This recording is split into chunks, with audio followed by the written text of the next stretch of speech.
Shiyoji g'arb sayohatini tunugun so'zlagan mazmunda balla men bir nuqtani xato so'zlab qo'ydim. Ilqima Rulay Fozu bilan Milo Fozu'ni so'zlaganda buni xato deb qo'ydim. Asli random shi guzu. Randomni gochu Fozu deydi, ya'ni Rulaydan burunqi Fozu. Rulayning shanday Fozu deydi, hozir ba Fozu.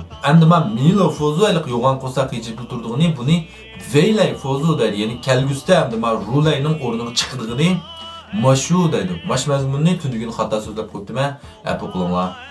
Endi biz g'arb sayohat ta'sirini so'zlayotqili bir oyga yaqin vaqt o'tib qoldik. Bu jarayonda mayli menga yozgan ayrim sishinda va yoki pinglunchuyda va yoki jibojanda har xil qarashlar bor. O'xshash bir shaxs ustidami o'xshamgan qarashlar bor.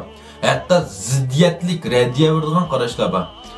Ba'zilar menikin to'g'rilaydi, ba'zilar o'zinikin to'g'rilaydi, ba'zilar ijron ma'lumkin to'g'rilaydi, ba'zilar jo'vincha ma'lumkin to'g'rilaydi.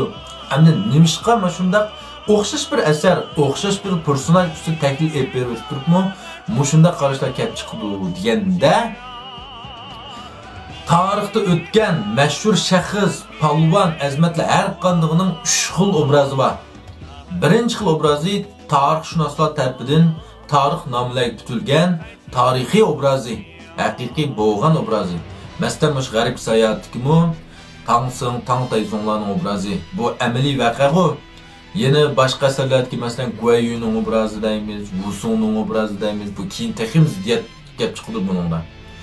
Ikkinchi xil obrazi biz o'qigan adabiy asarlardagi obrazi yoki televiziya teatridagi obrazi.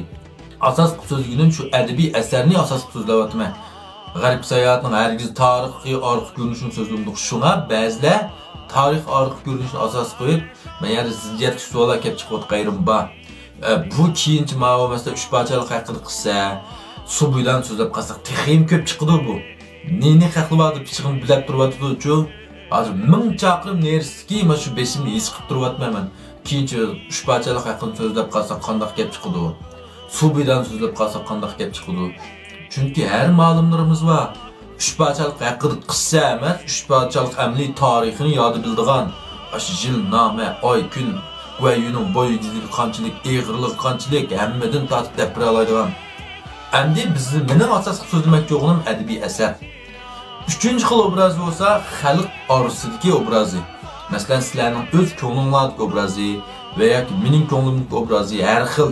Har bir kishilarning ko'nglida har xil obraz bor. Mayli Sunu ko'ngling bo'lsin, mayli Guayuning bo'lsin, mayli Linchongning bo'lsin. Ham ishkir o'lkalarga berib baqqanlar bo'lsa, texim batqudi buni. Ishkirki butxallarda va yoki muzeylarda, ekskursiya saroylarida yeni bularning har xil obraziki heykelleri yoki kitapları va yoki shu xalq orasidagi har xil rivoyatlari va biz anglab baxmagan.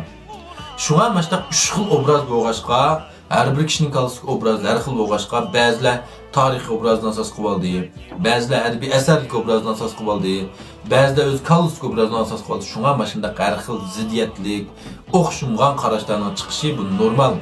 Ham shunday chiqish kerak menimcha. Mushunda chiqqandan keyin bu g'arb sayohat bo'lsin, 3 parchalik haqida qissa bo'lsin, qaytadan hayotiy kuch kutildi. Hayotiy kuch kutilsin nima bo'ldi? Nurg'ullar men pinglon qilib sishin qildi. Sen mashni so'zlayotgandan keyin, siz mashni so'zlagandan keyin men g'arb sayohatni qaytadan ko'ryapman. Siz qaysi qismini so'zlasangiz, men shu qismini tanlab ko'ryapman. Davatdi. Hatto nurg'ullar meninkini anglagandan keyin kitobini setib olganlar nurg'un. Mana bu g'arb sayohat qaytadan hayotiy kuchga ega bo'lgani. Mana bu mening so'zligimning azroq bo'lsin bir natijasini chiqqanligi. Yoqtiradigan do'stlar, g'arb sayohat, Subuyda, Po'lat qandoqda ularning qatorliq asarlarning uyg'urchasi bor, chuchuvang kirib setib olsanglar bo'ldi.